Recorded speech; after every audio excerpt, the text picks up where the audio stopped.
Bismillah. Assalamualaikum warahmatullahi wabarakatuh.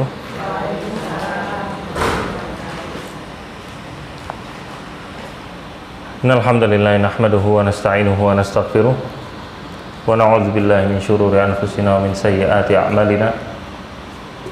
Man yahdihillahu fala mudhillalah wa may yudlil fala hadiyalah. Asyhadu an la ilaha illallah wa asyhadu anna Muhammadan abduhu wa rasuluh. Qala Allah Ta'ala fil Qur'anil Karim, ya ayyuhalladzina amanu taqullaha haqqa tuqatih wa la tamutunna illa wa antum muslimun. Amma ba'd, fa inna khairal kalami kalamullah wa khairal hadi hadi Muhammadin sallallahu alaihi wa ala alihi wa sahbihi wa sallam, wa syarrul umuri muhdatsatuha, fa inna kulla muhdatsatin bid'ah wa kulla bid'atin dhalalah wa kulla dhalalatin finnar. Amma ba'd. Ibu-ibu semua rahimani wa rahmakumullah. Alhamdulillah kita bisa berjumpa di pagi hari ini untuk kita bermajelis ilmu, untuk kita membahas ayat-ayat Allah dan juga hadis-hadis Nabi sallallahu alaihi wasallam. Di pertemuan hari ini sebuah topik penting yang harus selalu kita bahas dan harus selalu kita perhatikan ketika kita hendak belajar agama, ketika kita hendak untuk belajar dari Al-Quran dan juga hadis Nabi Sallallahu Alaihi Wasallam, adalah berkaitan tentang masalah adab. Islam itu agama yang tertib, Islam itu agama yang teratur, Islam itu agama yang disiplin, Islam itu agama yang penuh dengan etika. Karena bagaimana setiap manusia itu butuh dengan yang namanya etika, butuh dengan yang namanya adab. Kalau manusia tidak punya etika, tidak punya adab, tidak punya moral, maka tidak akan ada bedanya antara manusia dengan binatang. Tidak akan ada bedanya nanti antara orang yang berilmu dengan orang yang tidak berilmu. Dan jadilah akhirnya nanti ilmu hanyalah hiasan, bukan lagi ilmu sebagai tujuan supaya bisa diamalkan. Itulah makanya mempelajari adab itu perkara yang sangat penting dalam Islam.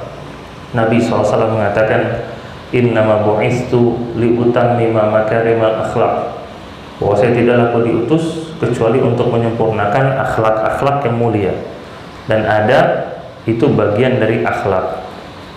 Dan kita perhatikan bagaimana Nabi SAW, bagaimana para sahabat sendiri yang mereka belajar kepada Nabi SAW, mereka belajar dengan penuh adab.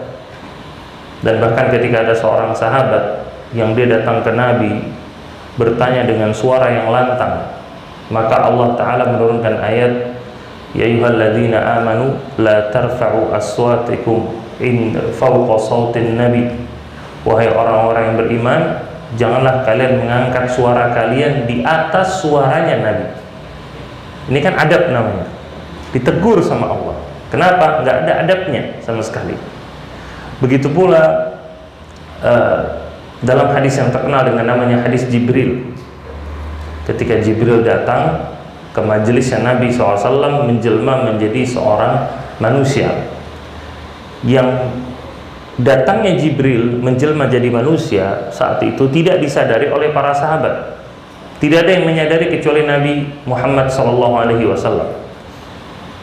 Dalam hadis tersebut, Umar bin Khattab radhiyallahu anhu beliau menceritakan, bainama nahnu julusun inda Rasulillah sallallahu alaihi wasallam, ketika kami sedang duduk di sekitar Rasul sallallahu alaihi wasallam, iz tala'a alaina rajulun syadidu bayadhi thiyab syadidu sawadi sya'r. Tiba-tiba datanglah seseorang yang bajunya amat putih, kemudian rambutnya sangat hitam. Ini kata para ulama kan adab. Orang kalau mau belajar, ini diajarin sama Jibril. Kalau mau belajar, berarti apa? Bajunya rapi. Maka syadidu bayadhi thiyab, bajunya sangat putih, bajunya Jibril. Berarti bersih orang kamu datang kajian. Syadidu sawadi sya'r, rambutnya benar-benar hitam. Berarti apa? badannya juga bersih, wangi, nggak kotor. Sampai-sampai Umar mengatakan la yura alaihi atharus safari wa la ya'rifuhu minna ahad. Tidak terlihat darinya bekas orang-orang yang habis bepergian, dan tidak ada satupun dari kita yang mengenal dia. Itu masalahnya, nih orang nggak ada yang kenal ini siapa, tapi datang dalam kondisi bersih. Kalau bersih berarti harusnya ada dari sekitar kita, tinggalnya di sekitar kita. Tetapi ternyata nggak ada satupun dari kita yang kenal. Berarti dia dari luar kota. Kalau dari luar kota datang, berarti harusnya kotor, ya kan, berdebu harusnya kan. Tapi ini bersih, rapi. Kemudian Umar menceritakan, hatta jalasa ila Nabi sallallahu alaihi wasallam. Kemudian dia duduk di hadapan Nabi sallallahu alaihi wasallam. Fa asnada rukbatayhi ila rukbatayhi. Kedua kakinya ditempelkan dengan kedua kaki Nabi sallallahu alaihi wasallam. Ditempelkan. Berarti ini kan adab penuntut ilmu. Di antara adab penuntut ilmu itu adalah harus mendekat ke sumber ilmu.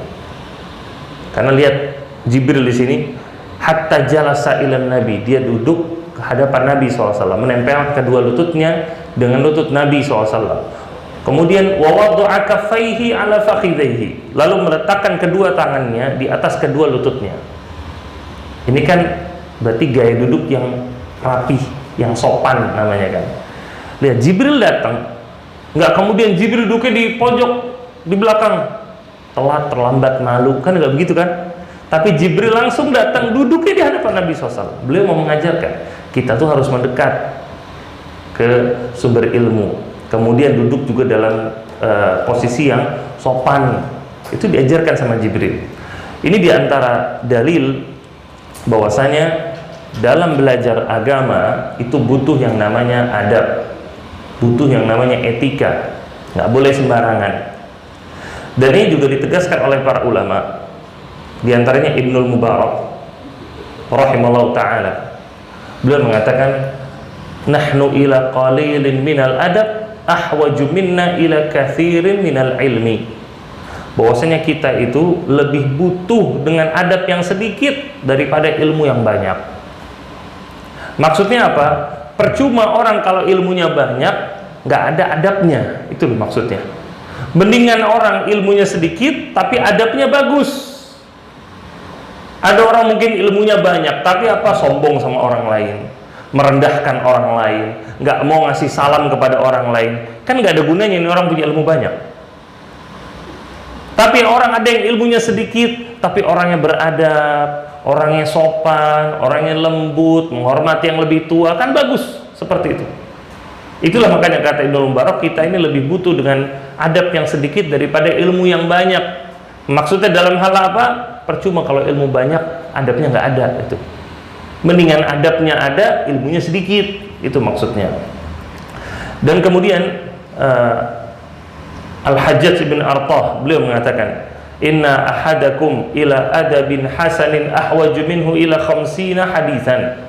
Bahwasanya kalian itu lebih butuh kepada adab yang baik daripada kebutuhan kalian kepada 50 hadis.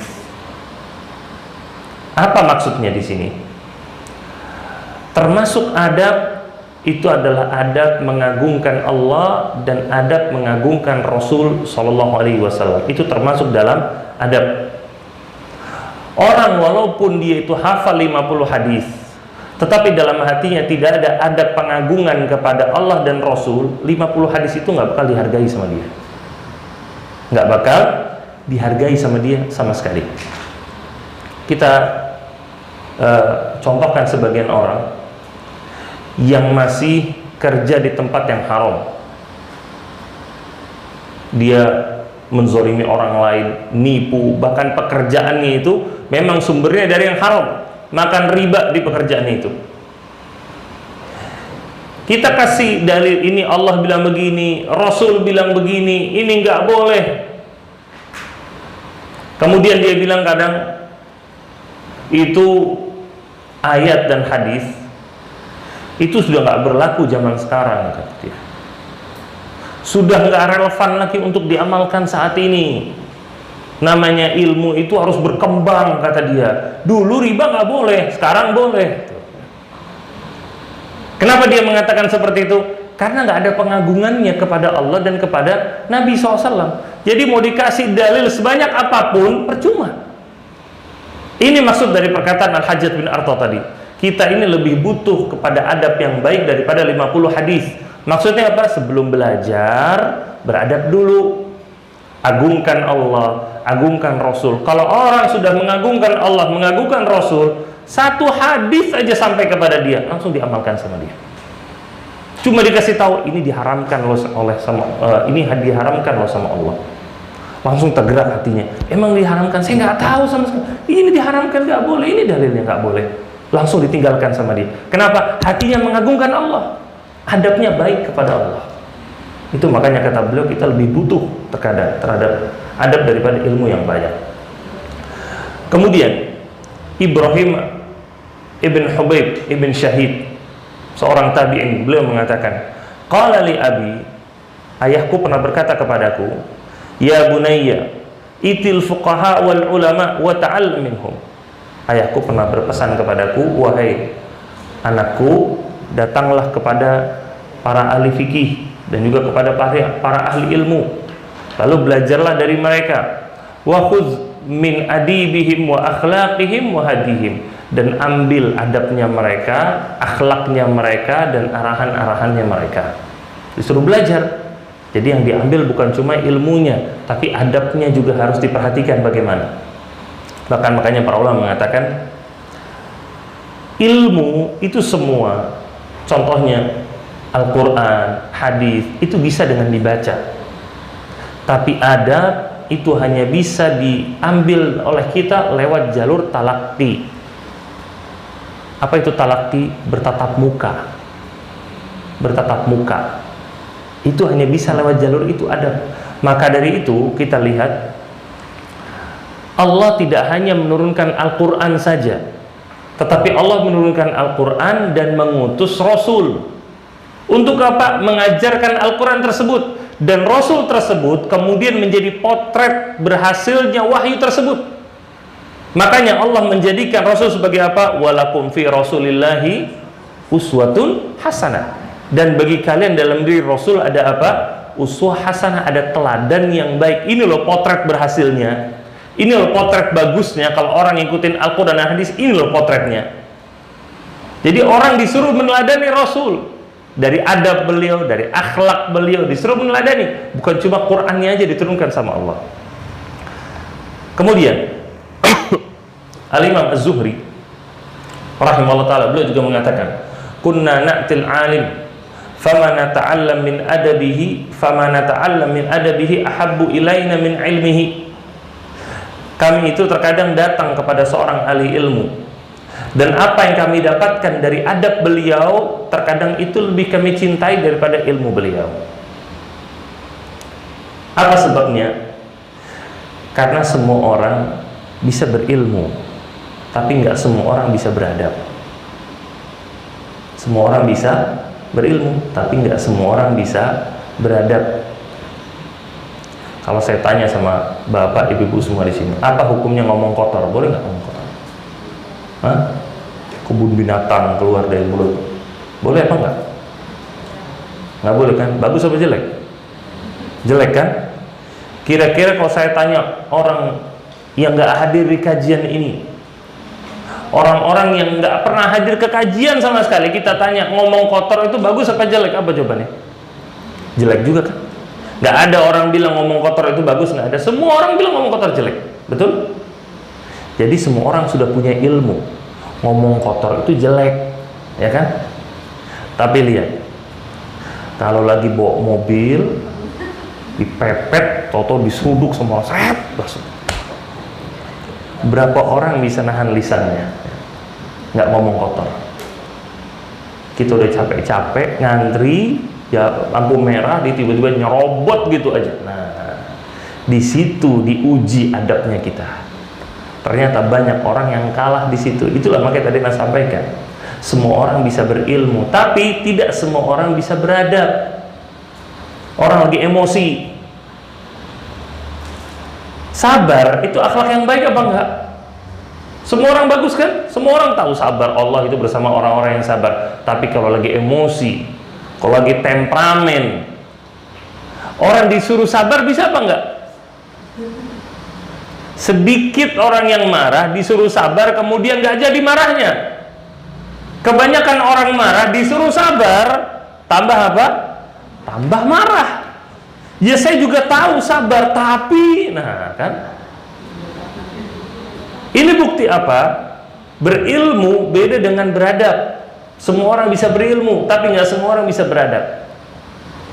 Makanya kata Imam Az-Zuhri tadi, terkadang kami itu datang kepada seorang ahli ilmu, adab yang ditunjukkan sama dia itu lebih kami cintai daripada ilmunya. Karena ilmu kita terkadang bisa dapatkan di banyak tempat. Kayak contohnya kajian. Kajian kan banyak tempat. Kalau di sini, ada di tempat yang lain, ustadz yang lain, itu kan banyak. Tapi adab nggak semuanya bisa mempraktekkan, nggak semuanya. Anda pernah mencontohkan, dulu kita pernah ada daurah. Daurah itu kajian dalam waktu yang panjang.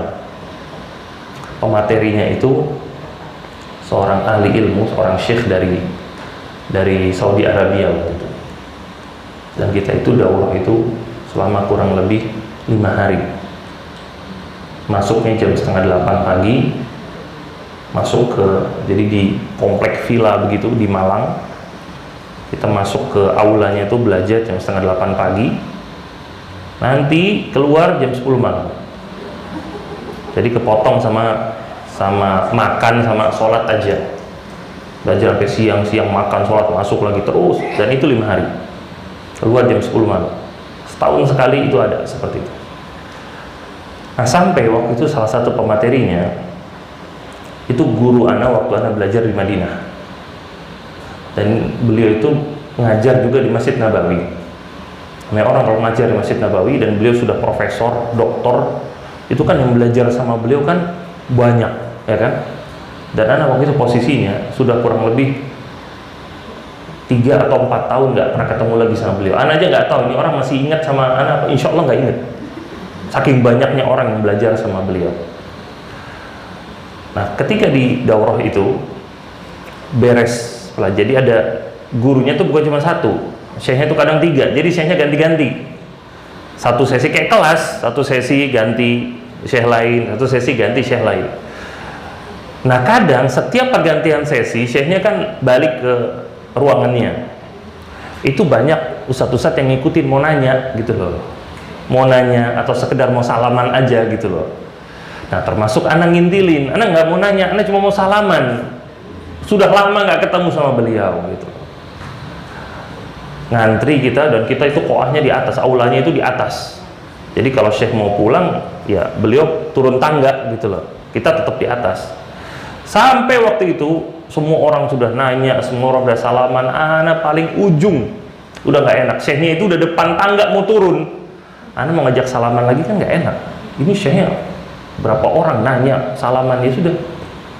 Syekhnya lewat, ngelihat anak ragu-ragu, udah nggak jadi salam sudah. Kasihan syekhnya gitu loh. Syekhnya turun tangga. Ya udah, anak nunggu aja di atas tangga. Ya udahlah, pulang lah. Ntar aja insya Allah sesi yang berikutnya. Anak di atas tangga, tiba-tiba syekhnya naik lagi. Khusus buat salamin anak aja. Khusus buat salamin anak, habis salamin anak turun lagi dia. Ini kan adab.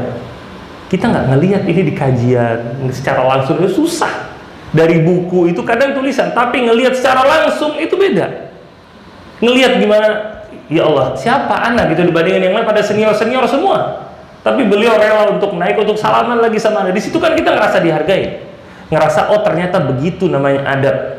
Kita itu menghargai orang siapapun dia, mau yang senior, mau yang junior, mau yang kaya, mau yang miskin, itu kita harus hargai. Anak belajar dari situ. Lihat, ini luar biasa. Beliau rela-rela udah turun, naik lagi, cuma buat salaman sama anak, bisa turun lagi dia ke bawah. Ini luar biasa, ini adab. Ini makanya kata para ulama tadi, al ilmu bit ta'allum wal adabu bit talaqqi. Ilmu itu dengan dipelajari, adapun adab itu dengan talaqqi, dengan bertatap muka secara langsung. Nah, kemudian banyak perkataan ulama yang lain berkaitan tentang masalah adab. Di antaranya Imam Al-Ghazali Beliau mengatakan, di antara adab seorang penuntut ilmu, kata beliau, taharatun nafsi an radha'ilil akhlaq, kebersihan jiwa dari akhlak-akhlak yang buruk, wa madmum, dan juga akhlak-akhlak yang tercela, wasifat ar-radhi'ah, dan juga sifat-sifat yang rendah. Yaitu seorang penuntut ilmu itu nggak boleh punya akhlak yang buruk, punya adab-adab yang tercela, tuh nggak boleh. Di antaranya apa, kata beliau? Al-ghadab, orangnya temperamen. Yang kedua, asyahwah, orangnya itu selalu ngikutin, ngekor hawa nafsunya dia. Wal hiqad wal hasad, iri, dengki. Wal kibr, sombong. Ujub, yaitu rasa berbangga diri, dan juga akhlak-akhlak buruk yang lainnya, kata beliau. Maka nggak boleh seorang penuntut ilmu itu memiliki adab-adab seperti, atau memiliki akhlak-akhlak yang seperti ini. Nah, Bapak dan Ibu semua rahimani wa rahimakumullah, tadi Anda bacakan beberapa perkataan para ulama dan juga contoh dari Jibril, bagaimana Islam itu sangat memperhatikan tentang masalah adab dalam menuntut ilmu.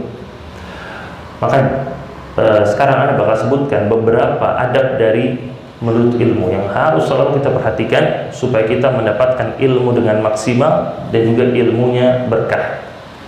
Adab yang pertama bagi seorang penuntut ilmu, an yaqsuda bi ilmihi wajh Allah, untuk menjadikan niatnya hanya mengharapkan ridha Allah, mengharapkan niatnya dalam belajar hanya ridha Allah, dia nggak mengharapkan yang lain.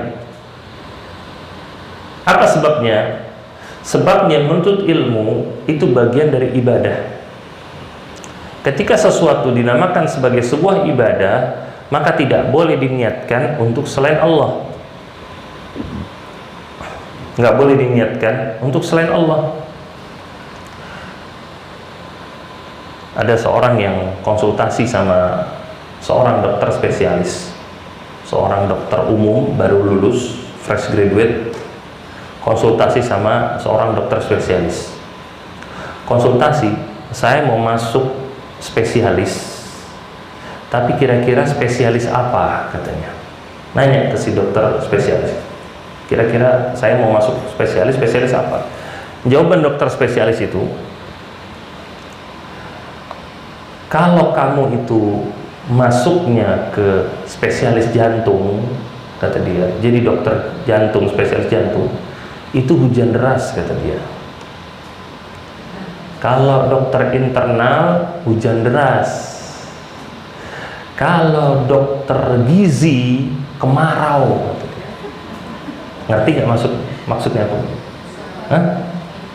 Ngerti nggak maksudnya? Kalau dokter jantung, hujan deras, kata dia.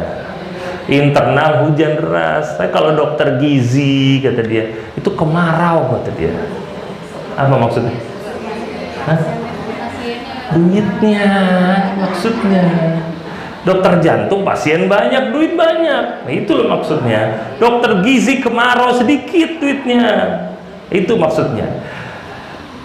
Ini kan berarti dia belajar tujuannya biar dapat duit nantinya. Ya kan? Boleh apa enggak di sini? Boleh. Kenapa? Ini ilmu dunia, nggak ada masalah. Ilmu kedokteran, ilmu dunia. Orang belajar supaya nanti duitnya besar, gajinya besar, nggak ada masalah. Nggak ada masalah. Orang masuk fakultas ekonomi, masuk fakultas bisnis, masuk yang lain supaya apa? Nanti kerja duitnya gede. Tapi orang belajar agama nggak boleh dengan niat seperti ini. Ini beda. Khusus satu ilmu ini, namanya ilmu agama, tidak boleh diniatkan supaya uangnya nanti tambah besar, supaya saya nanti dihormati sama orang.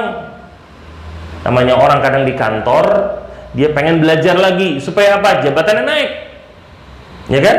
Supaya nanti dihormatin sama orang lain, supaya gajinya naik. Ini dalam masalah apa? Masalah dunia, nggak ada masalah, terserah. Tapi dalam masalah akhirat nggak boleh.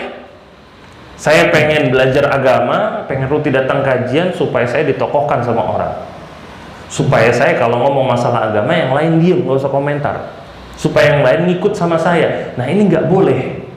Kenapa? Ilmu agama bagian dari ibadah. Nabi SAW dalam sebuah hadis, beliau bersabda, man talabal ilma liyujariya bihil ulama, aw liyumariya bihi sufaha aw yasrifa bihi wujuhan nasi ilaihi adkhalahu Allahun nar. Kata Nabi, barang siapa yang belajar tujuannya mau menyaingi para ulama, atau mau mendebat orang-orang bodoh, atau mau mencari perhatian orang-orang, maka Allah bakal masukkan dia ke dalam neraka. Alhamdulillah. Apa tujuannya? Menandingi para ulama, mendebat orang-orang bodoh, mencari perhatian orang. Allah bakal masukkan dia ke dalam neraka. Kalau orang belajar dengan 3 niat ini, saya pengen belajar agama supaya Pak menyaingi si ibu itu, menyaingi si bapak itu. Gimana si bapak itu dihormati sama orang-orang, saya juga mau dihormati sama orang-orang.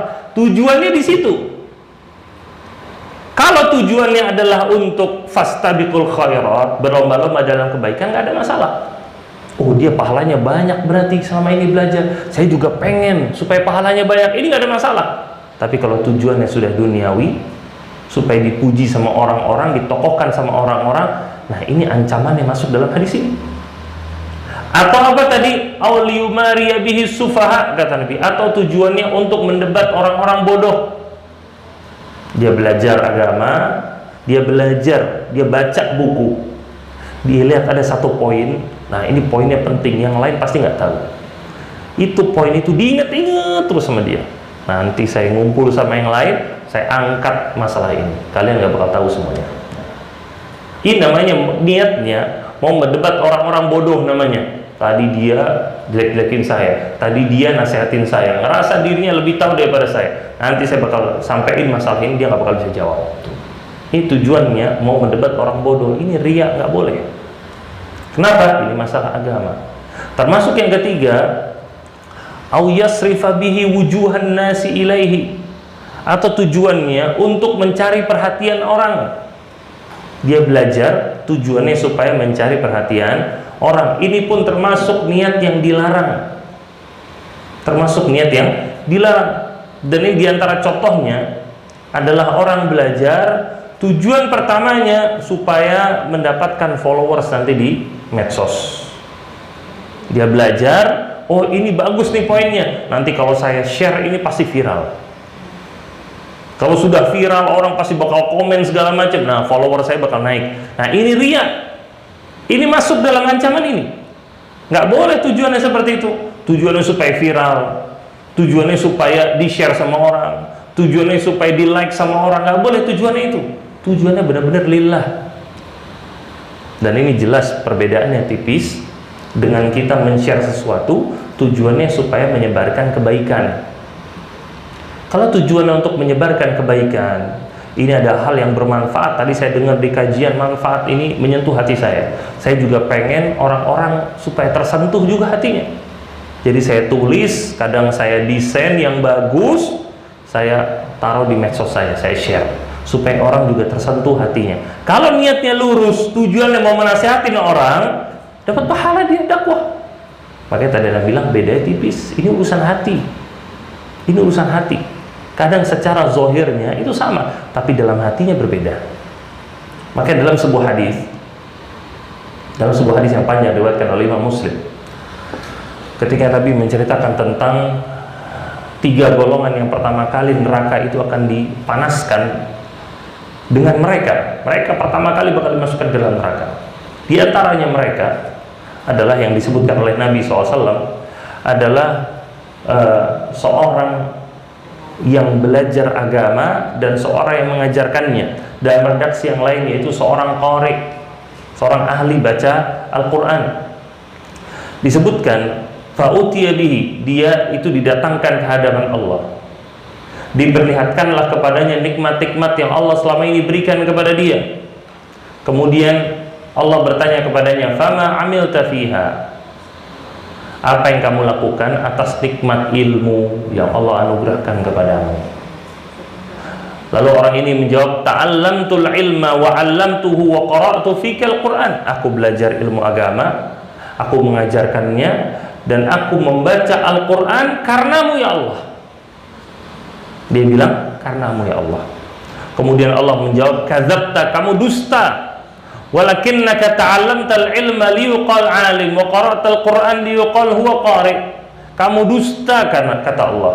Kamu itu belajar supaya orang-orang memanggilmu sebagai alim ahli ilmu. Kamu baca Al-Qur'an supaya orang-orang memanggilmu sebagai ahli Al-Qur'an, sebagai qari. Kemudian dikatakan faqad qil, dan kamu sudah mendapatkan gelar tersebut. Summa umira bihi fasuhiba ala wajhihi hatta ulqiya finnar. Kemudian dia pun ditarik di atas wajahnya sampai dilemparkan ke dalam neraka. Waliyadzubillah.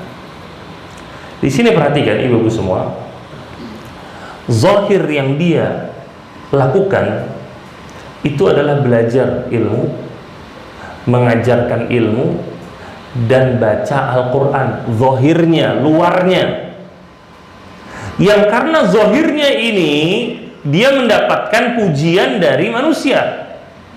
Makanya Allah mengatakan faqad qil, kamu sudah dapat gelar itu. Jadi dia dapat gelar ahli ilmu, dia dapat gelar ahli Al-Quran, alim dan qari, dapat dia. Orang-orang tertipu sama dia. Tetapi ternyata Allah mengetahui apa yang ada dalam hatinya dia. Makanya kata Allah, kadzabta, kamu itu dusta. Kamu itu melakukan itu supaya kamu dipanggil sebagai alim, sebagai qari. Itu tujuannya. Allah tahu hatinya. Jadi zahirnya benar, makanya orang-orang tertipu.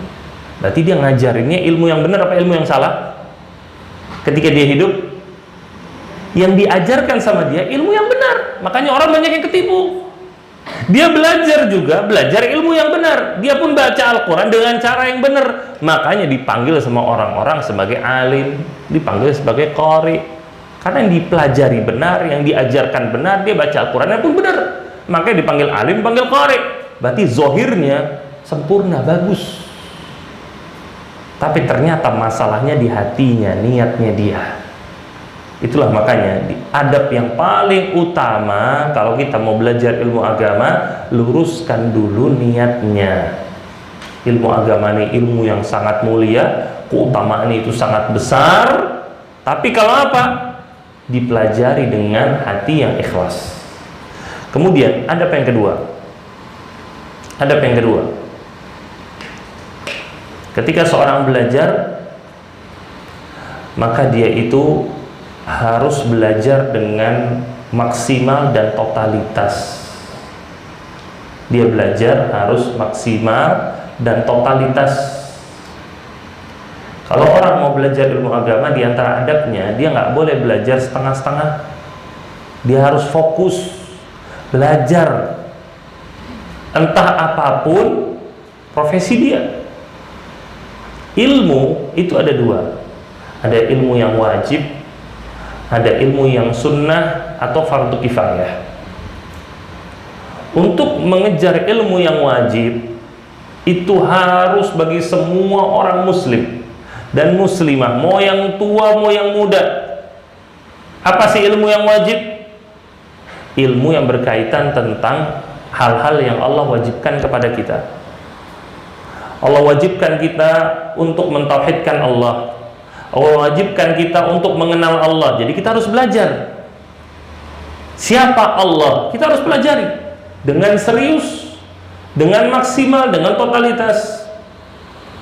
Allah wajibkan kepada kita untuk sholat, maka kita harus belajar tata cara sholat yang benar.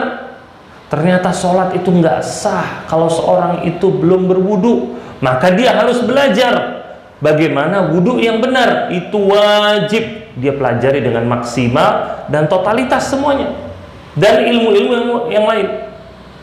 Lalu setelah itu ada ilmu yang sunnah. Ilmu yang sunnah, ilmu nggak berkaitan memang dengan kewajiban kita, tetapi ilmu yang membuat hal-hal yang wajib itu lebih mantap di dalam hati. Itu lebih mantap.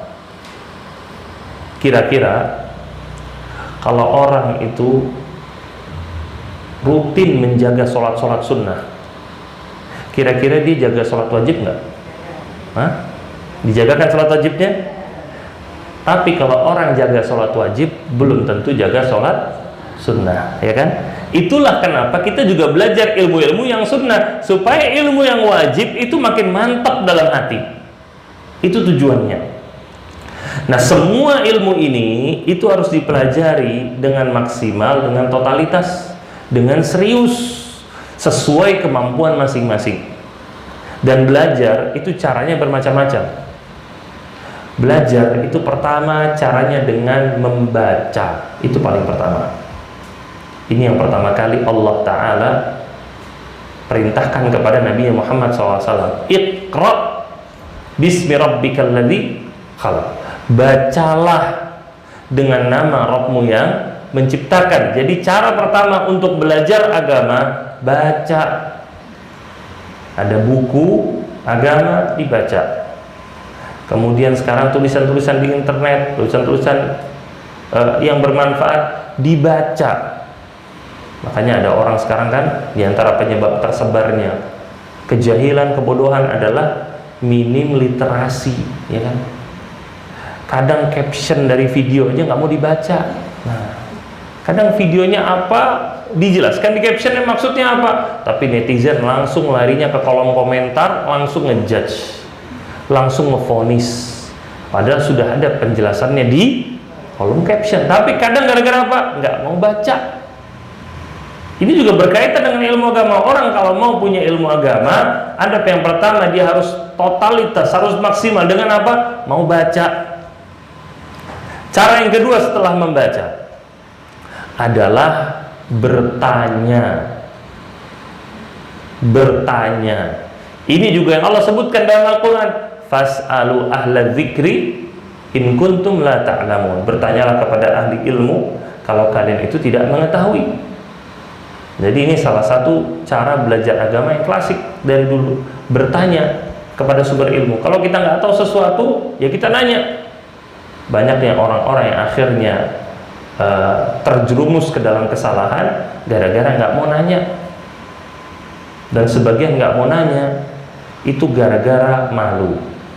Sebagian lagi nggak mau nanya itu gara-gara sombong. Makanya kata para ulama, la yanalul ilma mustahyin wa mustakbir. Ada dua orang, dua golongan yang tidak akan mendapatkan ilmu. Yang pertama orang yang malu, dan yang kedua orang yang sombong. Yang malu itu sebenarnya akhlak yang mulia, tapi orang ini malu bukan pada tempatnya. Malu bukan pada tempatnya.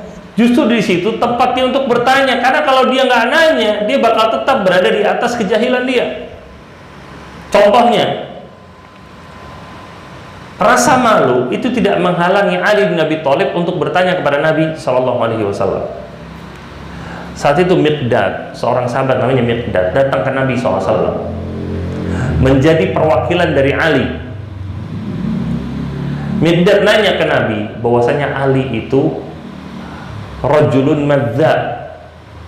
Madza itu sering keluar madhi. Madza itu sering keluar madhi. Madhi itu cairan yang keluar dari kelamin. Kadang karena kecapean sering keluarnya, tapi teksturnya beda, kayak air kencing, beda kayak air mani, beda madhi. Nah, Ali mau nanya langsung ke Nabi, Ali kan malu. Tahu kenapa Ali malu? Pertama, tar dulu, Ali ini dari kecil dirawatnya sama Nabi. Ali itu tinggal sama Nabi dari umur 8 tahun. Anak kita aja nanya tentang hal-hal kayak gini ke orang tua kan malu, ya kan? Makanya Ali malu, nggak mau nanya. Tambah lagi yang kedua, nikah sama putrinya Nabi SAW, mertuanya. Nanya sama mertua sendiri kayak begini, kan malu. Tapi lihat, rasa malu tidak menghalangi beliau untuk dapat ilmu. Kalau memang beliau nggak bisa nanya langsung, yang penting ilmu harus didapatkan. Gimana caranya? Miqdad diutus, suruh nanya. Biar Miqdad yang nanya. Miqdad bilangnya ada orang yang, nah kan, ada orang yang sering ngeluarin madhi. Gimana? Nanya ke Nabi. Ketika Nabi memberikan jawaban bahwasanya cukup bagi dia untuk berwudu. Cukup bagi dia untuk berwudu. Dia nggak perlu mandi lagi. Karena Ali mikir orang kalau madhi apakah dia harus mandi atau wudu gitu loh. Karena teksturnya walaupun berbeda dengan mani tapi mirip. Kalau mani itu putih, kalau madhi itu bening. Cuma sama-sama lengket. Dia bingung, makanya ini wudu apa mandi. Dia mau tanya, bingung. Nah, ternyata Nabi bilang cukup bagi dia untuk berwudu, cukup. Maka Mikdad sampai. Intinya apa? Akhirnya ilmu didapatkan sama dia. Rasa malunya pun tetap terjaga, ya kan? Nah, seorang akhwat apalagi perempuan itu memang sifat dasarnya pemalu. Dan sifat pemalu itu memang harus dijaga, betul memang. Tapi jangan menghalangi dia untuk mendapatkan kebenaran. Ada orang diajak ke kajian, nggak, ana malu, nggak mau datang kajian, ana masih jilbabnya masih lilit-lilit, kata dia. Atau malah belum pakai jilbab, malu. Nah, ini malu bukan pada tempatnya. Dia harus tetap datang kajian, mau gimana pun. Mau dia nggak pakai jilbab sekalipun, duduk di sini, itu nggak ada masalah. Emang duduk kajian harus pakai jilbab? Kalau orang sudah mengerti, ya jelas. Itu kan ada penuntut ilmu tadi kan. Tapi namanya orang baru belajar, baru tobat, atau bahkan belum tobat sama sekali, udah duduk aja kan bagus. Dia mau dengar ayat Allah, mau dengar hadis Nabi SAW, duduk aja mau dengar itu kan sudah bagus. Entah bagaimanapun kondisi dia, yang penting dengerin dulu. Gak usah malu, makanya gak bakal dia apa-apain. Atau minimal gunakan jilbab yang masih lilit kayak, masih apa kayak, yang penting duduk aja dulu, kan gak ada masalah. Karena ngisi kajian di Bandung waktu itu, setelah anak kajian diceritakan sama panitianya, Ustadz, salah satu jamaah yang hadir di kajian antum itu apa bahasanya sekarang?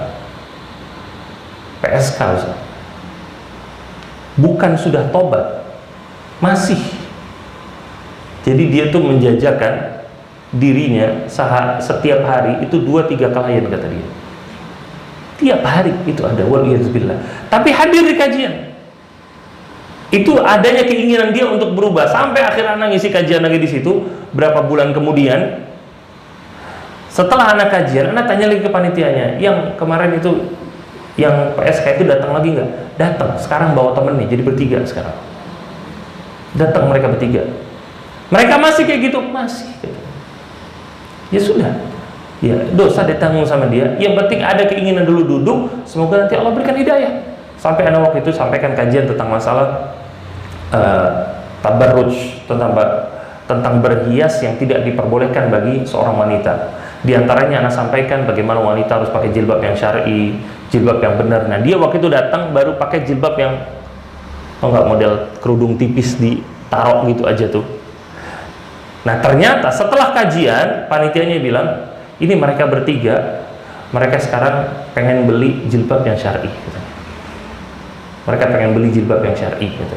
Mau belajar. Itu kan menunjukkan adanya itikat baik dari mereka. Kita doakan semoga mereka dapat hidayah. Tapi intinya apa? Datang dulu, nggak perlu rasa malu di situ. Walaupun ternyata setelah anak tanya, kenapa masih di dunia seperti itu? Yaitu karena ada kepalanya. Kepalanya ini yang ngejagain dia nggak bisa kabur, jadi mau kabur kemanapun dicari. Dan backingannya itu kuat. Backingannya itu kuat, yang atasnya boleh. Semoga Allah tunjuki mereka kepada jalan yang lurus. Nah, kita kembali lagi. Tadi ada 2 cara untuk belajar yang tadi kita sampaikan. Yang pertama adalah membaca, yang kedua adalah bertanya. Ada orang yang mau bertanya, nggak mau bertanya alasannya karena malu. Ada orang yang tidak mau bertanya alasannya karena, atau dalam hatinya itu ada kesombongan. Terkadang dia itu merasa dirinya itu lebih tua. Yang mau ditanya itu orangnya lebih muda. Atau dia ngerasa dirinya itu lebih kaya daripada orang yang mau ditanya. Atau dia merasa jabatan dia itu lebih tinggi, makanya dia nggak mau nanya. Ini kesombongan namanya seperti ini. Kita harus lihat yang nanya ke Nabi SAW, yang bertanya kepada Nabi SAW, bukan semuanya orang-orang yang usianya di bawah beliau. Banyak yang orang juga usianya lebih tua.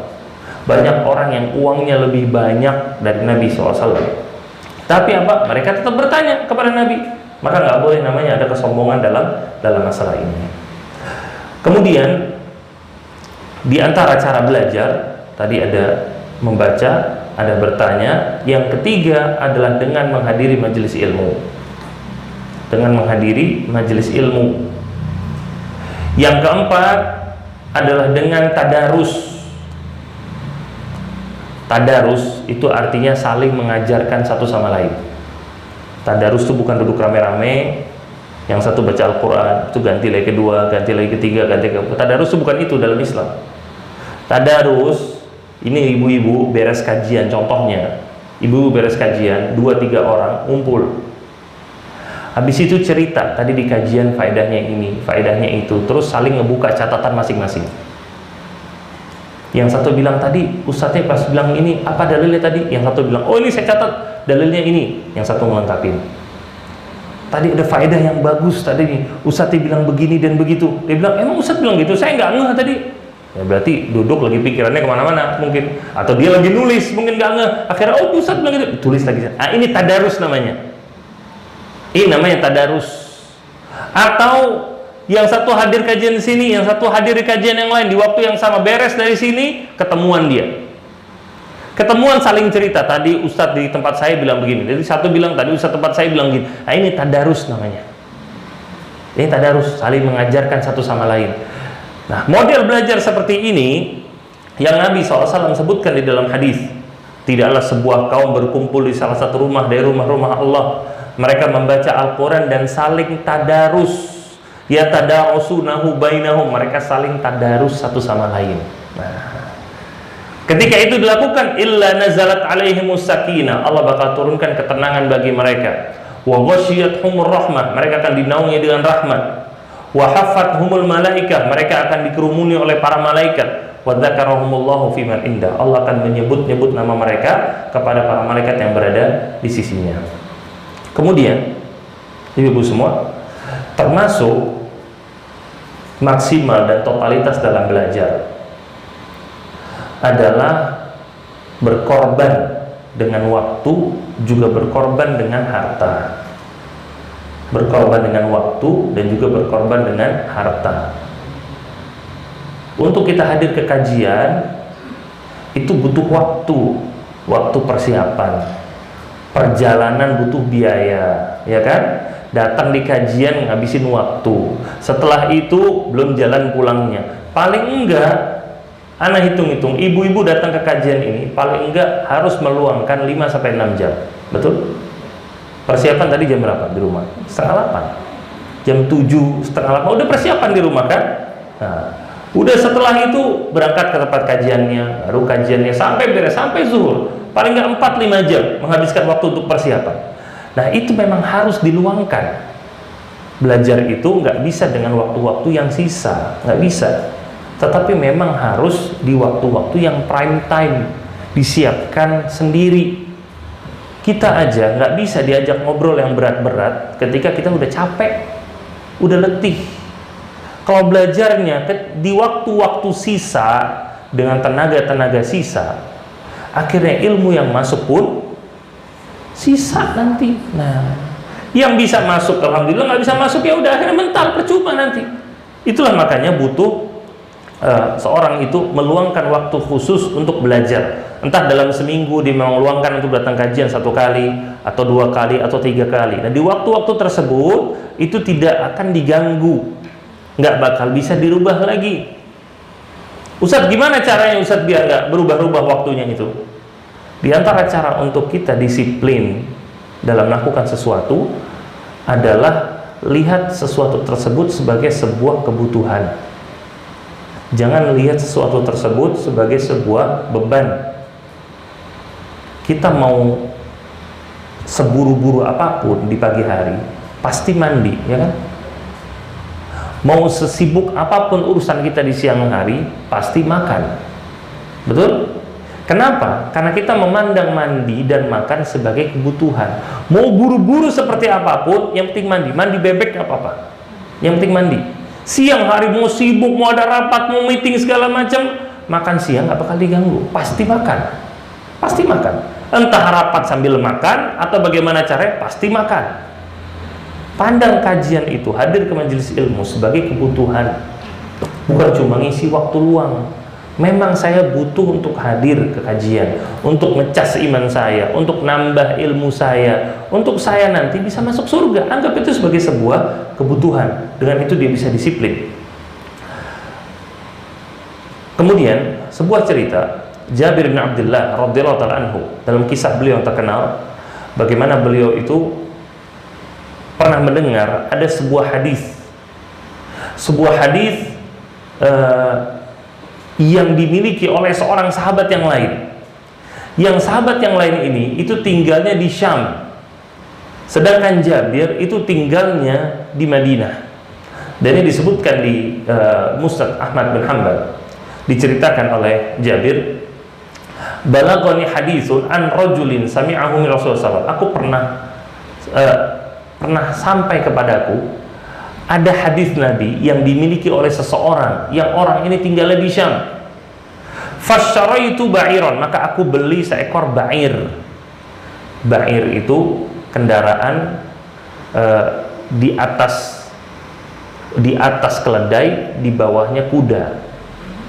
Kalau keledai itu kan kecil banget, kuda itu kan gede, ba'ir itu tengah-tengahnya. Kuda dikawinin sama keledai jadinya ba'ir, gitu loh. Bisa dikawinin.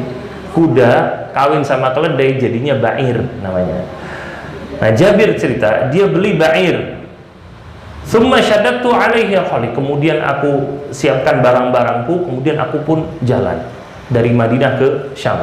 Fasirtu ilaihi syahran hatta qadimtu alaihi Syam.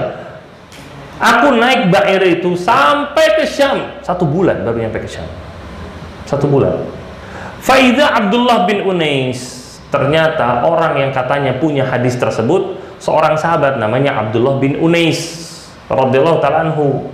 Faqultu lil bawa, aku sampai ke rumahnya. Di rumahnya ada penjaganya. Kalau kita kayak satpam. Dia bilang ke penjaganya, Jabir alal bab, qul lahu Jabir alal bab, sampaikan kepada Abdullah bin Unais. Yang nunggu di sini Jabir. Yang datang ini tamu yang namanya Jabir. Kata penjaganya, Ibn Abdullah, Jabir bin Abdullah, katanya.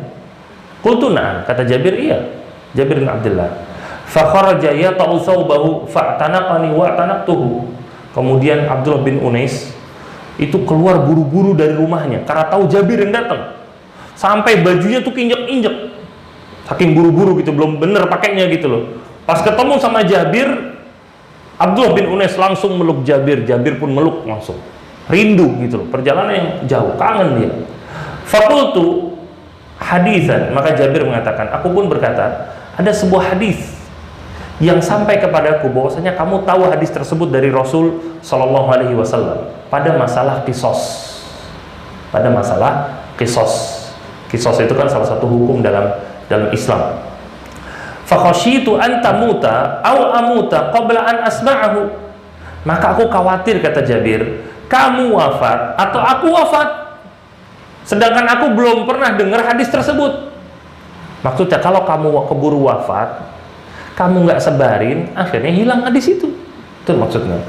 Kalau aku wafat, akhirnya aku meninggal dalam kondisi nggak tahu hadis tersebut. Itu maksudnya.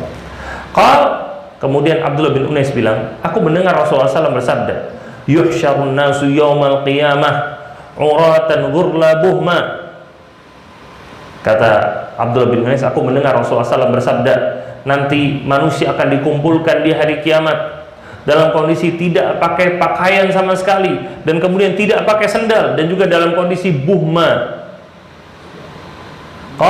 Kemudian para sahabat bertanya, wama buhman, apa itu buhma? Laisa ma'hum syai'. Buhma itu nggak pakai apa-apa. Jadi kondisinya itu nggak pakai baju, kondisinya nggak pakai sendal, dan belum dikhitan. Itu manusia nanti di hari kiamat. Summa yunadihim bisautin yasma'uhu min qarub, man qarub. Kemudian Allah Ta'ala, kemudian ada panggilan yang sangat-sangat keras yang akan didengar oleh semua orang. Anal malik anad dayyan wala yanbaghi li ahadin min ahli an-nar an yadkhulan nar walahu 'inda ahadin min ahli al-jannah haqqun hatta aqussuhu minhu. Kemudian ada suara yang tinggi tadi yang terdengar mengatakan, aku adalah sang raja, itu maksudnya Allah, dan tidak boleh seorang pun masuk ke dalam neraka kecuali ternyata dia itu masih ada hutang dengan seorang penduduk surga sampai aku selesaikan dulu, kata Allah. Wala yanbaghi li ahadin min ahlil jannah an yadkhulal jannah, tidak boleh seorang dari penduduk surga masuk ke dalam surga. Wali ahadin min ahlin nari indahu haqqun hatta aqussahu minhu. Kemudian ternyata dia punya hutang dengan seorang dari penduduk neraka sampai dia harus bayar dulu. Hatta lutmah, sampai walaupun cuma sekecil apapun dia pun harus bayar. Hadis ini yang dimiliki sama Abdullah bin Unais. Dan inti dari hadis ini adalah kita lihat bagaimana yang dicontohkan oleh para sahabat, di mana Jabir bin Abdullah di sini sampai menempuh perjalanan 1 bulan khusus untuk belajar atau ngambil satu hadis ini aja. Nah, kita kadang ke tempat kajian memang butuh effort, butuh usaha. Kadang tempat kajiannya pagi, kajiannya tempat kajiannya jauh, atau kajiannya lama, sabar. Atau gerimis sedikit, nah, sabar. Kadang nggak mau kajian, hujan katanya. Kan kajiannya dalam masjid. Nah, ya hujan jalan deh, pakai payung, pakai mobil, pakai apa kan bisa. Oh macet, ya jalannya lebih cepat. Nggak ada masalah macet, bukan kita juga yang bawa mobil, ya kan? Nah, ya udah nanti kita tunggu, nanti duduk kan juga duduk di kajian. Bukan ibu-ibu juga yang nyampein kajiannya kan, ustadznya juga yang ngomong kan. Nah, ya sudah, macet jalanin aja. Mau jauh, mau itu namanya bentuk totalitas. Maksimal mau belajar namanya. Rintangan itu kita mau ngejar apapun, rintangan pasti ada. Rintangan nggak bakal bisa dihilangkan, tapi kitanya yang dibuat jadi orang yang tegar. Kalau kita jadi orang yang tegar, kita jadi orang yang kuat, mau rintangan apapun akan bisa kita lewati dengan izin Allah. Jadi jangan minta rintangannya dihilangkan. Mau ngejar apapun pasti ada rintangannya. Mau jadi orang kaya aja rintangannya ada. Sama mau jadi orang berilmu pun demikian. Maka butuh namanya maksimal dan juga totalitas tadi. Kemudian juga ada sebuah kisah dari seorang tabi'in namanya Sa'id ibn Jubair radhiyallahu anhu. Sa'id ibn Jubair pakai J. Sa'id bin Jubair, bukan Zubair, tapi Jubair. Sa'id bin Jubair ini seorang tabi'in, muridnya Ibnu Abbas, dan diantara ulamanya para tabi'in. Sa'id bin Jubair itu pernah menceritakan, rubbama ataitu Ibnu Abbas, kadang aku datang ke Ibnu Abbas, karena dia itu muridnya Ibnu Abbas. Kadang aku datang ke Ibnu Abbas, fakatabtu ala sahifati hatta amla'aha. Aku belajar, aku tulis, kata dia, di kertasku sampai kertasku itu penuh. Fakatabtu fi na'li hatta amla'aha. Kalau sudah penuh itu di kertas, aku tulis di sandalku sampai sandalku penuh, kata dia. Fakatabtu fi kaffi hatta amlaha. Kalau sendalku juga penuh, aku tulis tanganku, kata dia, sampai penuh. Ini namanya totalitas namanya. Dia memang ngejar ilmu, dia nggak ngeliat ternyata pokoknya rintangan apapun harus dilewatin sama dia, harus.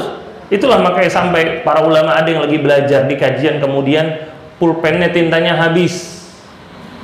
Dia langsung bilang, siapa di sini yang mau menjual pulpennya dengan harga 200 dirham, kata dia. Saya beli, kata dia. Langsung orang-orang pada ngangkat pulpennya, pengen ngejual ke dia. 200 dirham itu harga yang mahal. Ibu-ibu kalau ditawarin, siapa yang mau jual pulpennya 300.000 di sini? Nah, ini pulpen ada 300.000, masalah. Nah ini kan bagaimana kegigihan mereka, totalitasnya mereka. Sampai sebagian mereka mengatakan, man talabal haditha aflas, katanya. Barang siapa yang belajar hadis bangkrut pasti. Itu maksudnya banyak ilmu yang harus banyak uang yang harus dikeluarkan sama dia. Ya, intinya untuk belajar agama butuhnya totalitas dalam belajar, jangan setengah-setengah. Kemudian diantara adab penuntut ilmu,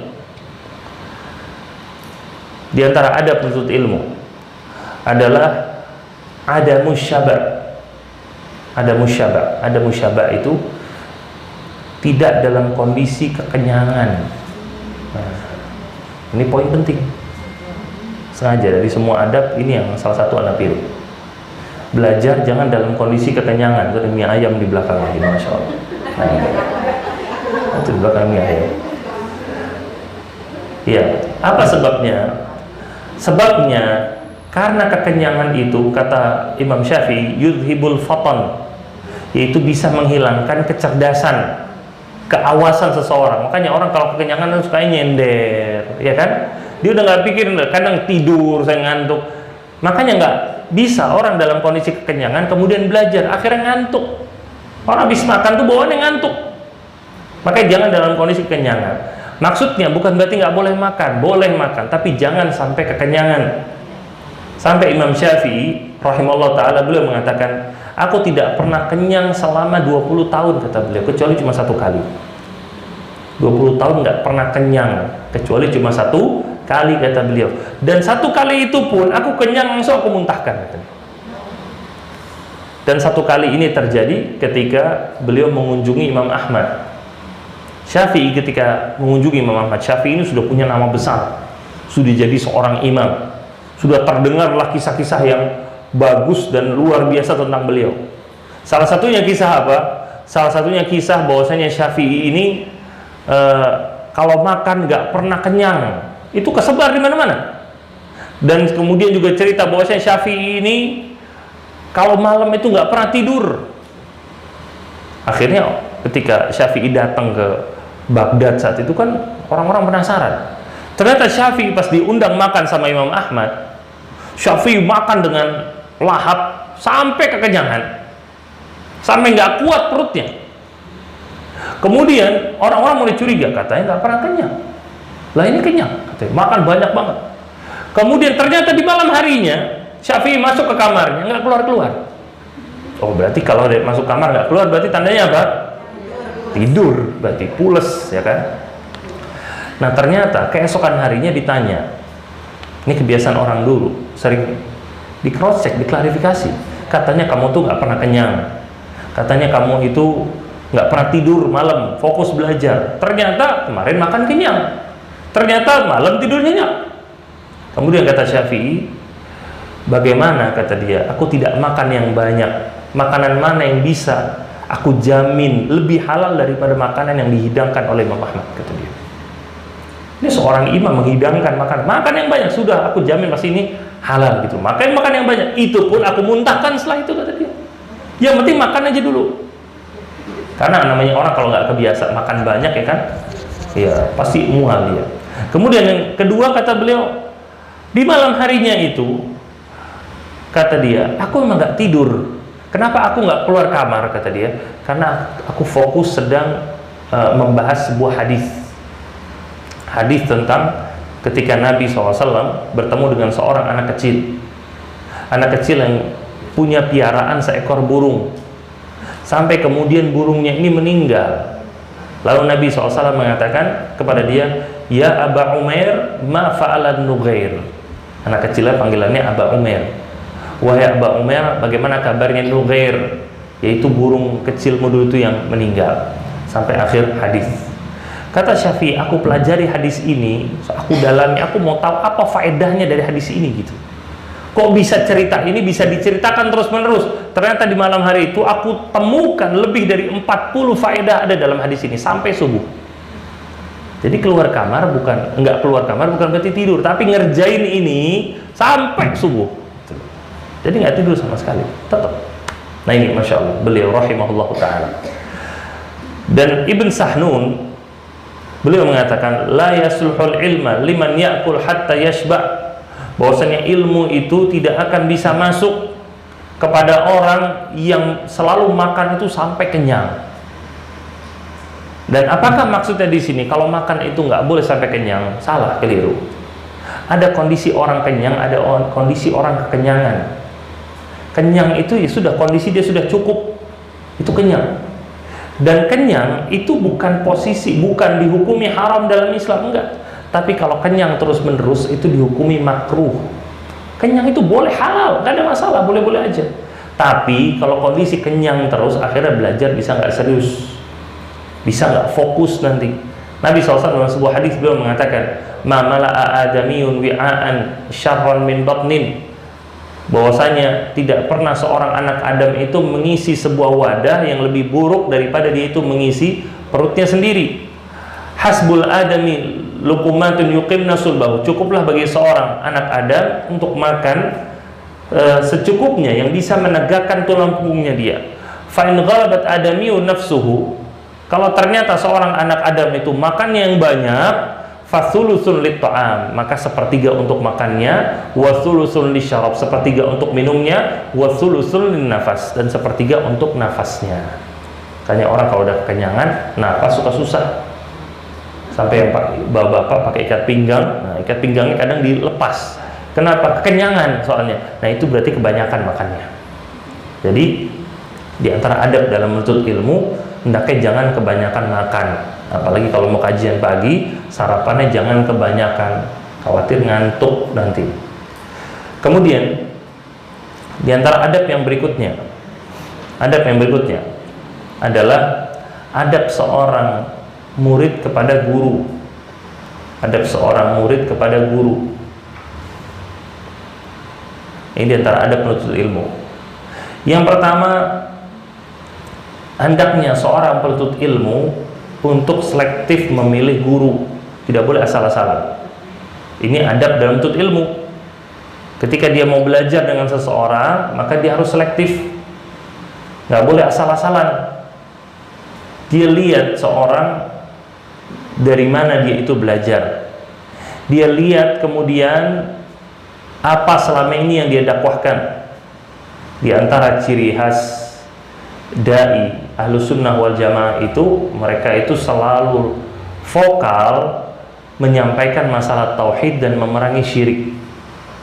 Namanya seorang dai Ahlus Sunnah itu selalu vokal menyampaikan untuk berpegang dengan sunnah dan memerangi kebid'ahan. Maka itu selalu menjadi identitasnya mereka. Itu cara kita untuk selektif. Dan kenapa ini diperhatikan? Ini kriteria yang harus kita pertimbangkan setiap kita mau belajar. Karena sebuah realita yang terjadi, Nabi SAW mengatakan, iftaraqat hadhil ummah ala 73 firqah. Bahwasanya umat ini akan terpecah belah menjadi 73 golongan. Kulluha finnar illa millatan wahidah. Semuanya di neraka kecuali cuma satu golongan, kata Nabi. Berarti 72 masuk neraka, yang satu masuk surga. Berarti kesesatannya kelompok yang menyimpang berarti kan mayoritas. Yang benar minoritas cuma satu. Iya kan? Dan ini terjadi di sekitar kita. Kita lihat makanya Islam, orang aja Islamnya beda-beda sekarang. Ada kelompok ini, ada kelompok itu, semuanya mengaku Islam. Ada orang yang mengkafirkan para sahabat, nuduh Aisyah sebagai pezina. Mereka mengatakan mereka Islam. Ada orang yang ngebom sana sini, stasiun dibom, terminal dibom, gedung dibom, hotel dibom. Mereka kalau ditanya, mereka juga bilang kami Muslim. Ada orang yang sholawat joget-joget, ditanya Muslim bukan? Muslim juga. Ada orang nggak tahu kemarin di daerah mana, rame-rame masuk ke dalam gua. Dia bilang kami pergi haji di sini, kata dia. Katanya guanya tembus, kata dia ke sana. Itu kalau ditanya, mereka bilang kami Muslim. Ini yang jadi masalah. Semua orang ngaku Muslim. Sekte-sekte itu, kelompok-kelompok itu, mereka semua ngaku Islam, ngaku Muslim. Makanya kalau kita belajar selektif, mau Islam seperti apa yang kita ambil, harus selektif, jangan asal-asalan. Dan salah satunya tadi, barometernya harus jelas. Dia itu belajar dari mana, dia itu berdalil dengan apa, dengan pemahamannya siapa, apakah dia menyampaikan masalah tauhid dan syirik, apakah dia menyampaikan tentang masalah sunnah dan bid'ah. Itu menjadi kriteria kita sebelum kita itu belajar dari seseorang. Perkataan Ibnu Sirin yang terkenal, beliau mengatakan, inna hadzal ilma dinun fanzuru aman ta'khuzuna dinakum. Bahwasanya ilmu ini adalah bagian dari agama, maka perhatikan dari mana kalian itu mengambil agama kalian. Dan ini menjadi poin khususnya di zaman sekarang. Karena sebagian orang ada yang belajar mencari sumber ilmu itu, kriteria pertama seru, kriteria kedua lucu. Nah, dia nggak peduli apa yang disampaikan, benar atau salah, memang dia nggak tahu juga mana yang benar salah. Tapi dia nggak peduli kan ini orang belajar dari mana, bagaimana masa lalunya, belajar sama siapa, apa track record dakwah selama ini, nggak diperhatikan sama dia. Yang penting apa? Dari potongan-potongan videonya seru nih orang, dari potongan-potongan videonya lucu ini orang, maka apa? Ayo kita belajar dari dia. Nah ini salah, ini keliru. Itu tidak boleh menjadi kriteria yang utama. Lihat Nabi SAW bukan dikenal karena dakwah beliau lucu. Nabi SAW berdakwah bukan karena dakwah beliau itu seru, bukan. Tetapi karena beliau itu mendakwahkan kebenaran. Sampai-sampai makanya para sahabat kalau duduk di hadapan Nabi SAW belajar, seakan-akan kalau Nabi memberikan ancaman, seperti para sahabat itu melihat neraka secara langsung.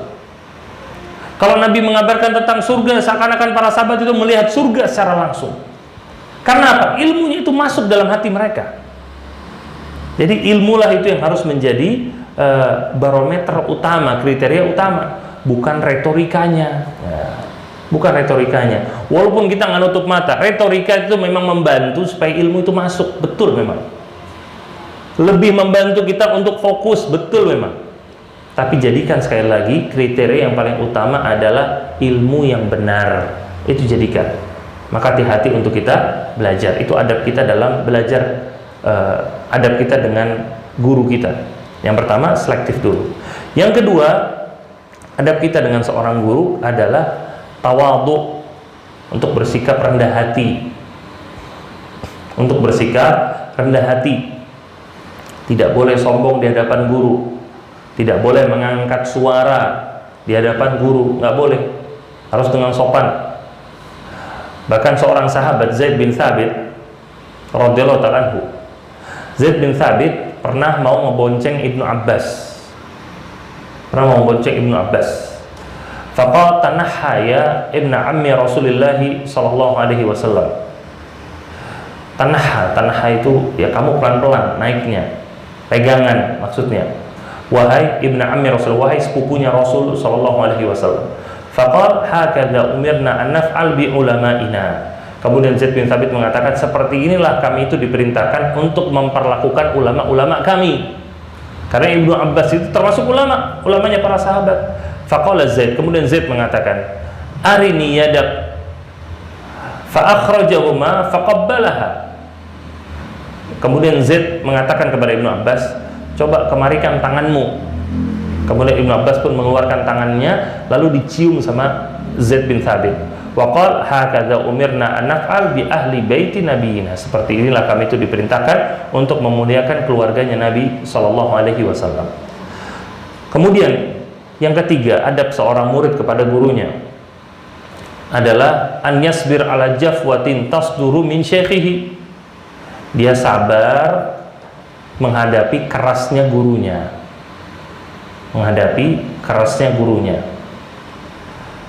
Seorang guru kadang punya akhlak yang buruk.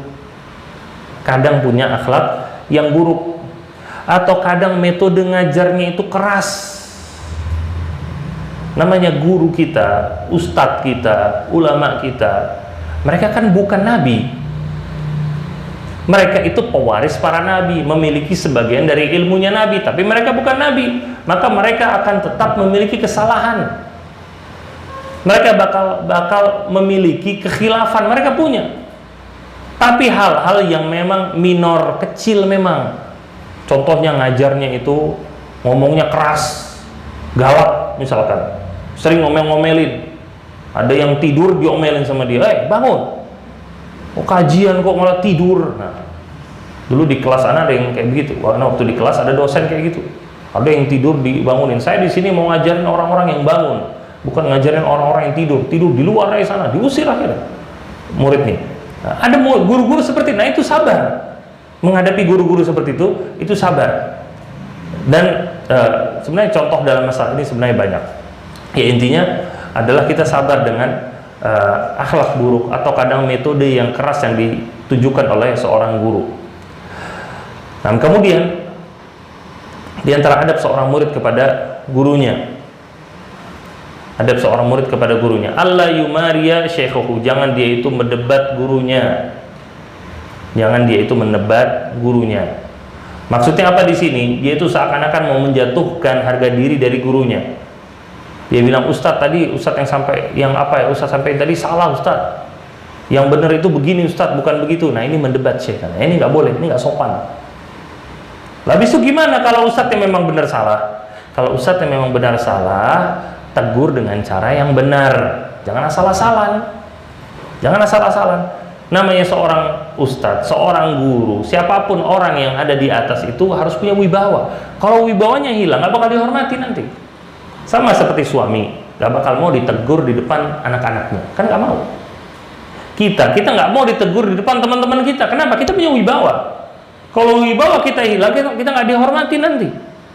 Dan ini sebuah hal yang memang harus selalu kita jaga. Sebagaimana kita itu menjaga darah kita, sebagaimana kita menjaga harta kita, kita pun harus jaga kehormatan kita. Kalau dijelek-jelekin di depan umum, jatuh harga diri kita.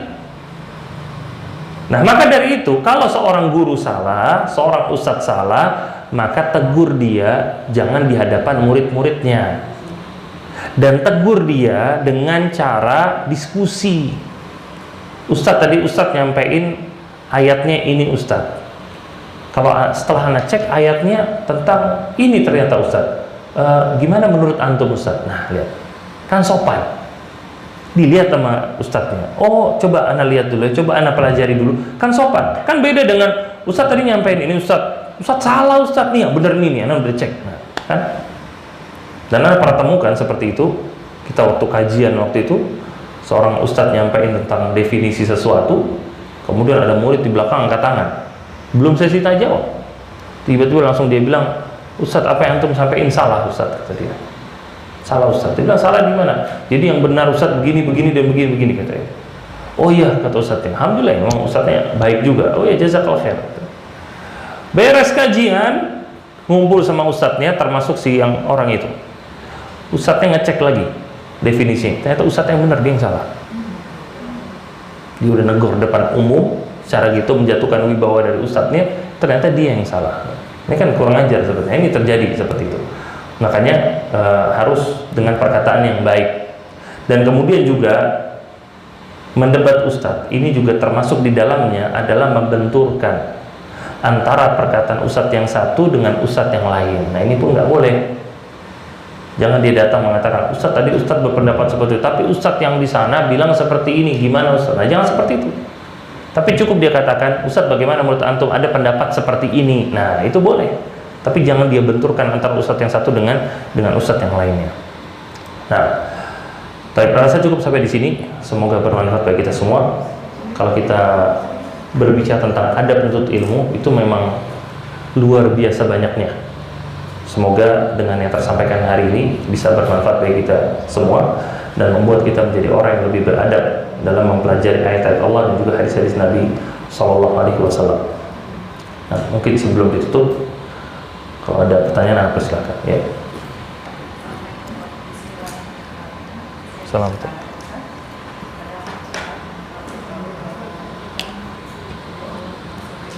Barakallah.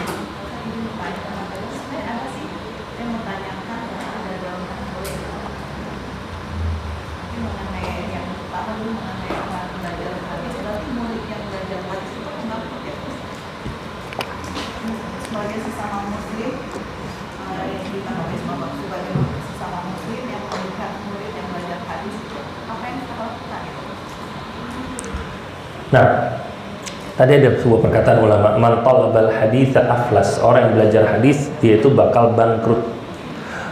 Ini maksudnya bukan kepastian. Status orang itu jelas berbeda-beda, tapi maksudnya modal yang dibutuhkan itu besar. Dan ini secara khusus, kalau di masa lalu, kalau kita mau mengumpulkan hadis, itu harus keliling dari satu negara ke negara yang lain. Itu kan butuh modal. Safar itu butuh modal. Imam Bukhari sendiri itu kalau Anda nggak salah itu sudah mendatangi lebih dari 20 negara. Kalau sekarang itu 20 negara. Belum Hijaz, Mekah, Madinah, Mesir. Kalau kita baca semua sejarah atau biografi para ulama, itu pasti akan ada sebuah bab namanya Rihlah fi Thalabil Ilmi, mengembara untuk mencari ilmu. Nah, mengembara itu semua itu kan butuh modal. Butuh modal. Itulah makanya terkadang banyak di antara mereka yang bangkrut akhirnya. Duitnya habis di perjalanan. Imam Ahmad pernah habis. Imam Bukhari pun pernah habis. Karena apa? Keliling seperti itu, safar dia. Kan nggak semuanya orang kaya raya. Kalau sekarang mungkin ini bisa dipermisalkan dengan orang kuliah. Orang kuliah itu kan butuh uang banyak. Sekolah aja butuh uang, masuk kuliah butuh uang, beli buku butuh uang, belum namanya seragam, belum ini segala macam, semua butuh uang. Karena ngecek kemarin untuk S2 aja itu butuh kurang lebih 50 jutaan. Kalau yang di luar negeri itu hampir 100 juta berapa gitu. Ada yang sampai 200 juta. Nah, itu kan butuh modal semuanya. Jadi bukan berarti pasti bangkrut, enggak. Tapi tergantung ya status masing-masing. Kalau kita ngelihat gimana? Kalau kita ngelihat ada orang yang memang fokus mau belajar, mau mendalami masalah agama, memang dia berpotensi, masih muda, nanti kira-kira ini sudah besar kayaknya, potensi dia tuh besar, bakatnya besar untuk dia ini menjadi ulama misalkan, tapi masalahnya uangnya itu nggak banyak, ekonominya susah, bantu jadi orang tua asuh, kuliah dibiayai, misal kita biayai, atau semampunya kita untuk meringankan, ya kita ringankan biayanya dia, itu kita bantu kalau kita memang lihat dia punya potensi dalam belajar. Atau dalam kajian misalkan ada teman-teman kita yang rumahnya jauh, atau memang orang susah untuk datang harus pakai Gojek misalkan, atau dia tuh nggak ada uangnya, ajakin bareng, atau memang kasih uang ke dia untuk dia rutin datang kajian misalkan, atau bagaimana caranya untuk membantu. Nah, itu salah satu bentuk sedekah ya.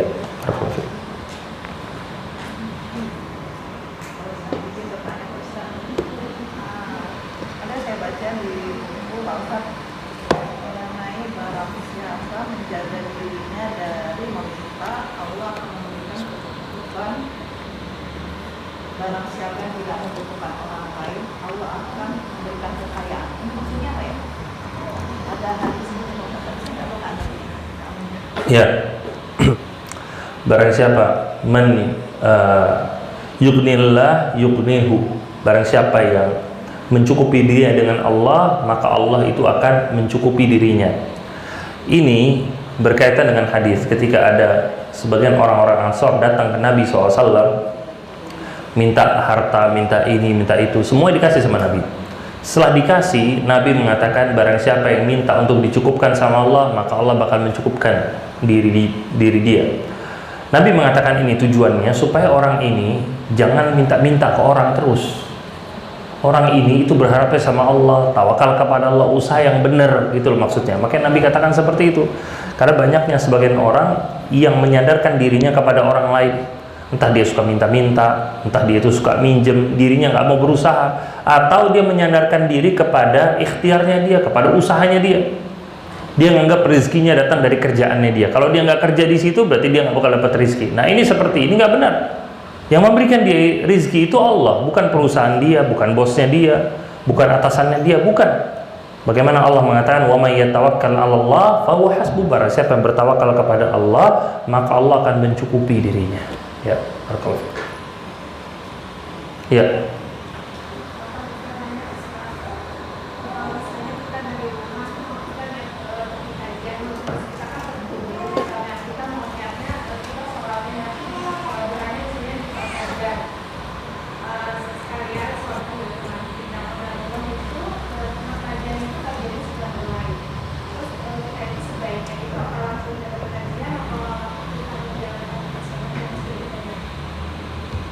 Iya, kalau kajiannya sudah mulai, maka tetap harus sholat 2 rakaat dulu, sholat tahiyatul masjid. Karena kajian, sholat Jumat saja, sholat Jumat itu pernah Nabi SAW menegur seorang yang ketika dia itu datang sholat Jumat, sedang khutbah dan dia itu belum sholat 2 rakaat, maka Nabi perintahkan dia untuk sholat dulu. Ini juga terjadi di zaman Umar, ini juga terjadi di zaman Utsman. Ada orang datang langsung duduk, ditanya, sudah sholat 2 rakaat belum? Dia bilang belum, maka diperintahkan untuk sholat 2 rakaat terlebih dahulu. Ini aja berlaku kepada sholat Jumat yang wajib. Untuk sholat 2 rakaat dulu, apalagi kepada yang sunnah kajian. Maksudnya kajian ini kan sunnah kan? Nah, apalagi yang seperti ini, maka ketika datang ke masjid dia harus sholat 2 rakaat dulu. Dan sholat 2 rakaatnya itu di waktu pagi itu sudah masuk ke dalam waktu sholat duhanya dia. Itu sudah otomatis masuk ke dalam sholat duhanya dia, karena ini bisa digabungkan dalam satu niat. Setelah dia sholat 2 rakaat, langsung dia hadir duduk di kajian. Ustaz, saya nggak bisa melakukan sholat duha lagi. Lakukan setelah kajian. Kajian biasa mungkin selesai jam 11 lewat, belum zuhur ya kan. Selama belum zuhur itu masih ada waktu untuk sholat duha. Kalau memang sampai zuhur, ya sudah lewat sholat duha, ya lakukan lagi sholatnya besok. Kenapa kajiannya diutamakan? Karena kajian itu dihadiri sama dia jarang. Adapun sholat duha bisa dia lakukan tiap hari. Jadi kajiannya itu diutamakan sama dia. Ya,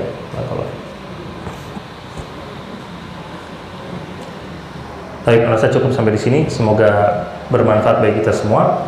Naktafi bihadza, subhanakallahumma wa bihamdika asyhadu an la ilaha illa anta astaghfiruka wa atubu ilaik. Wassalamualaikum warahmatullahi wabarakatuh.